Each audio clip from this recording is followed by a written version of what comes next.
Keanu Reeves had chosen the neighborhood for one simple reason: peace. Tucked away from the chaos of Hollywood, it was a place where mornings were quiet, where birdsong replaced sirens, and where no one cared who you were as long as you respected others. Keanu blended in effortlessly. He wore the same worn boots, rode his motorcycle early before most people woke up, and waved to neighbors like any ordinary resident. Children recognized him but were taught by their parents to leave him alone, and Keanu appreciated that more than they knew. He wasn't hiding from fame, he was simply choosing calm. That Saturday morning began like any other. The sun rose gently, casting soft light across trimmed lawns and quiet sidewalks. Keanu stepped onto his porch with a mug of black coffee in hand, breathing in the cool air. He checked the small wooden bench near his fence, something he had built himself. A few books rested there, carefully arranged. It was a tiny free library for the neighborhood kids, a place where stories could be borrowed and returned freely. Keanu smiled faintly. He liked the idea that something simple could bring people together. Then he walked to the mailbox. Inside, among grocery flyers and utility ads, was an envelope that didn't belong. Thick, official, heavy in a way that papers shouldn't feel. Across the front, stamped in bold red letters, were the words, Homeowners Association, Violation Notice. Keanu paused. His expression didn't change, but his instincts stirred. He opened the envelope slowly, reading every word with quiet attention. The letter listed multiple violations: unauthorized structures, improper use of communal space, hosting non-residents without approval. Each accusation felt strangely disconnected from reality, like it had been written without context or humanity. At the bottom of the page, the numbers stood out more than the words themselves. $25,000, payable within 14 days. Failure to comply would result in additional penalties, legal action, and potential property liens. Keanu read it again, then once more, just to be sure he wasn't missing something. He leaned against the porch railing, coffee forgotten, and stared at the street. A neighbor walked past, waved, and smiled, completely unaware of the weight now sitting in Keanu's hands. He wasn't angry. He wasn't afraid. But something about this felt deeply wrong. Keanu thought about the kids who stopped by the bench after school, flipping through pages with excitement. He thought about the elderly woman 2 houses down who often sat nearby, watching them read. None of that felt like a violation. None of it felt harmful. Yet the letter spoke with authority, with threat, as if kindness itself had crossed a line. Keanu folded the paper carefully, slipping it back into the envelope. He had faced far more dangerous situations in his life, on screen and off, but this was different. This wasn't about violence or fame. This was about power. As he stepped back inside his home, Keanu made a quiet decision. He would not react emotionally. He would not argue blindly. And he would not pay a fine without understanding why it existed in the first place. Somewhere behind that letter was a system that believed it could intimidate anyone into compliance. What it didn't realize was that it had just targeted someone who valued fairness more than comfort. This wasn't the beginning of a fight. It was the beginning of the truth coming to light. The HOA meeting room was colder than it needed to be. Not because of the air conditioning, but because of the atmosphere. Fluorescent lights buzzed overhead, casting a pale glow on beige walls decorated with framed rules and laminated community guidelines. Keanu Reeves sat quietly in the second row, hands folded, listening as names were called and minor complaints were discussed. Parking violations, trash bins left out too long, grass measured half an inch above regulation. Each issue was treated with rigid seriousness, as if order itself would collapse without strict enforcement. Keanu waited patiently, feeling the weight of the envelope in his jacket pocket. When his name was finally called, a subtle shift passed through the room. Whispers rippled among the residents. Everyone knew who he was, but no one spoke it aloud. Keanu stood and walked to the front with calm steps. Behind the long table sat 5 HOA board members, all neatly dressed, all wearing identical expressions, polite smiles stretched tight with authority. The HOA president, a middle-aged man with an expensive watch and a carefully rehearsed tone, cleared his throat. "Mr. Reeves," he began, "this association values structure and fairness. Unfortunately, you have repeatedly violated community standards." He slid a folder across the table, thick with paperwork. Keanu opened the folder and scanned the pages. Photos of the small library bench, taken from multiple angles. Notes about unregistered gatherings. A line item referring to liability risks posed by non-residents. He looked up slowly. "I wasn't aware reading books together was a risk," Keanu said gently. A few people in the audience shifted in their seats. The president's smile tightened. "Intentions don't override regulations," he replied. "Rules exist so we can maintain control and consistency." The word control lingered longer than it should have. Keanu explained himself calmly. He spoke about the children, the parents, the elderly neighbors who found comfort in small community moments. He explained that no money was involved, no noise complaints had ever been filed, and no damage had occurred. His voice never rose. He wasn't trying to win an argument. He was trying to be understood.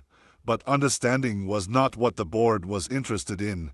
Another member leaned forward and said flatly, "If we make an exception for you, we open the door for everyone." That sentence landed like a verdict, not a discussion. Then the tone shifted. The president tapped the folder once and spoke more sharply. Failure to remove the bench would result in daily fines. Continued noncompliance could lead to legal action. A lien on the property was mentioned casually, as if it were a minor inconvenience. The room grew silent. Neighbors avoided eye contact. Some looked angry. Others looked afraid. They had seen this before. Keanu noticed their expressions and understood something important in that moment. This wasn't just about him. This was a system that thrived on silence. Keanu closed the folder and slid it back across the table. He nodded once, respectfully. "Thank you for explaining your position," he said. Then he turned, walked back down the aisle, and exited the room without another word. Outside, the night air felt heavier than before. The HOA members watched him leave, confident they had asserted their power. What they didn't realize was that Keanu Reeves wasn't walking away defeated.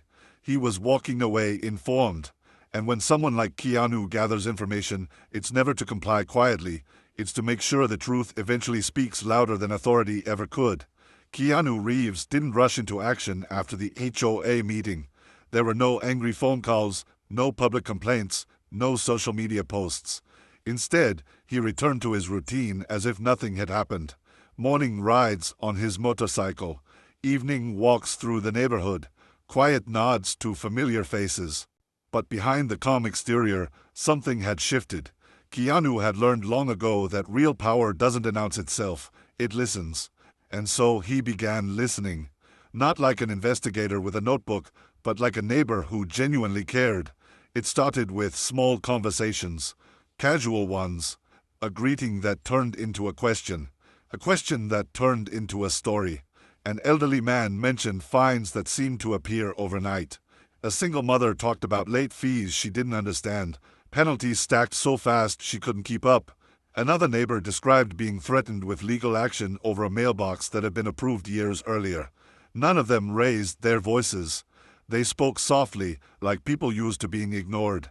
Keanu noticed how often the same words came up, no explanation, no warning, pay or else. At night, Keanu sat at his kitchen table, papers spread out in neat stacks. HOA letters, notices, payment receipts neighbors had trusted him with. He didn't need to explain who he was. They already knew. What surprised him was how easily people handed over their stories. It wasn't because he was famous. It was because he listened without judgment. Patterns began to form. Identical violation codes. Fees labeled as administrative adjustments. Charges that didn't match any visible work done in the neighborhood. Lawns still cracked. Streetlights still broken. Yet the money kept flowing somewhere. Keanu contacted a forensic accountant quietly. No press. No legal threats. Just numbers. Bank records were reviewed. Vendor names were cross-checked. Within days, inconsistencies became impossible to ignore. Maintenance companies listed in HOA reports didn't exist. Others shared addresses with board members. Payments were being approved without resident votes.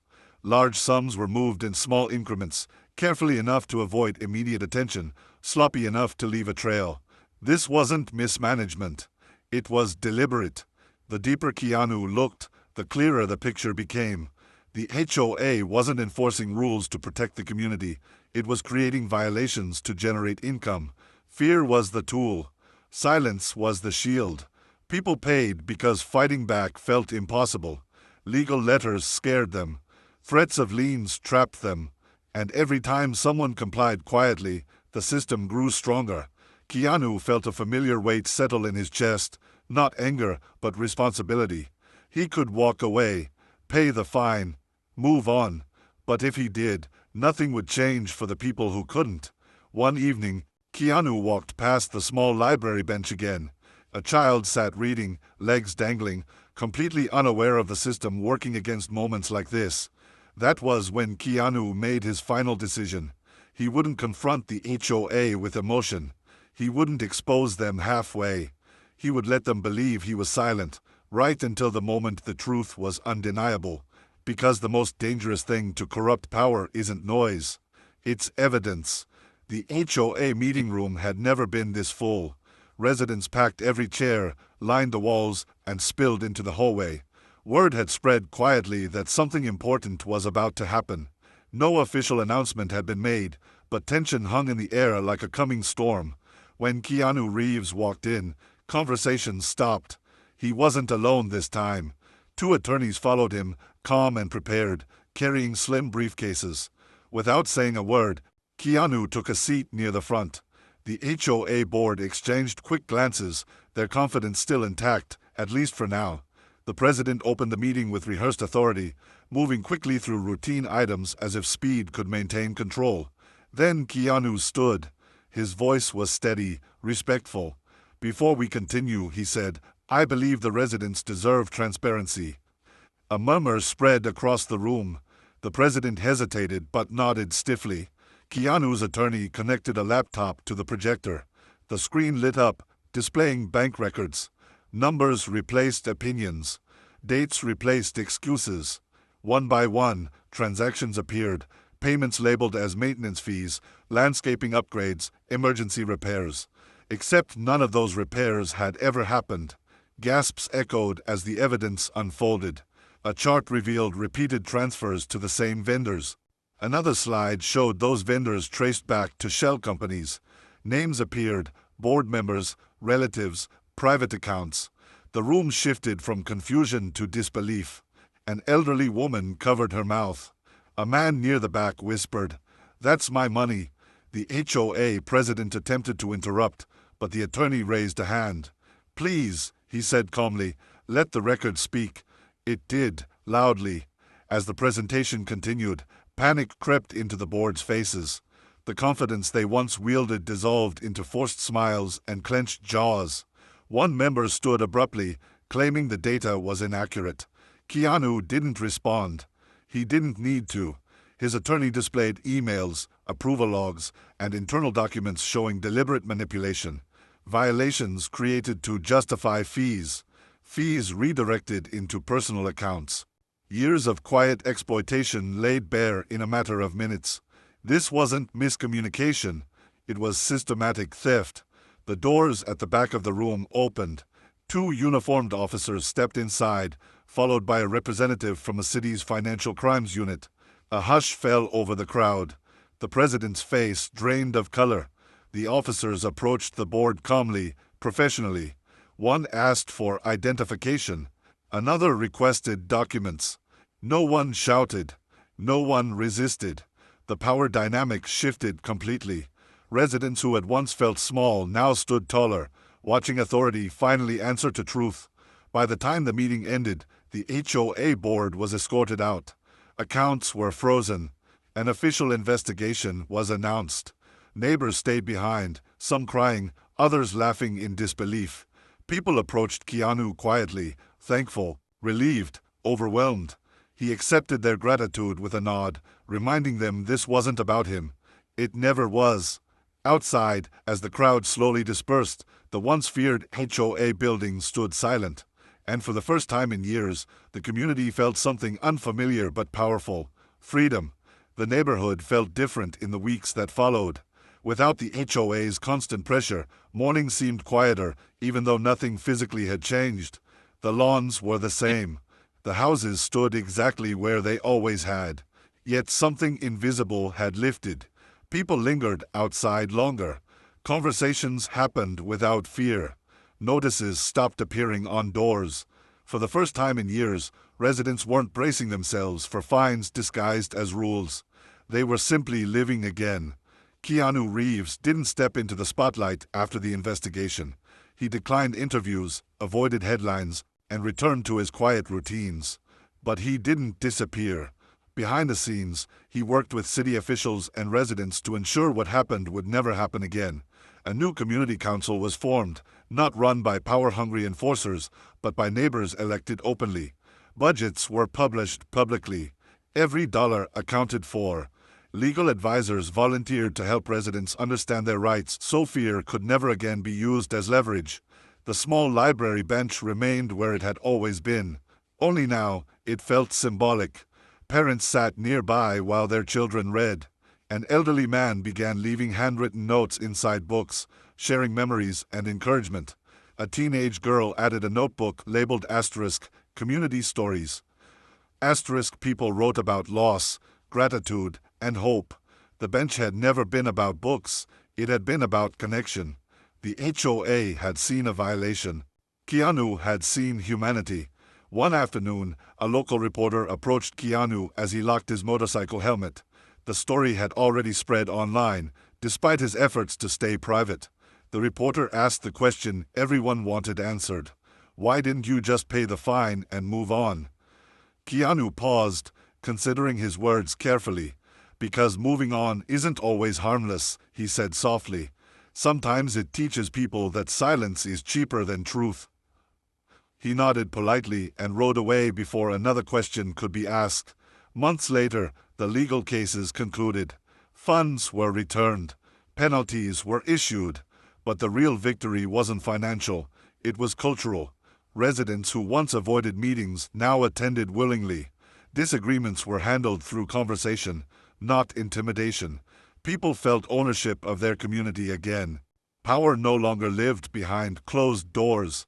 It lived in transparency, where it belonged. And every time someone questioned a rule, they were no longer afraid to ask why. As the sun set one evening, Keanu sat quietly on his porch, watching children walk home with books in their hands. He didn't smile often, but when he did, it was subtle and sincere. He hadn't set out to fight an HOA. He had set out to protect something simple, kindness. And in doing so, he reminded everyone that real strength doesn't demand obedience. It earns trust. Sometimes, the most powerful stand is taken not with noise or anger, but with patience, truth, and the courage to refuse being silent.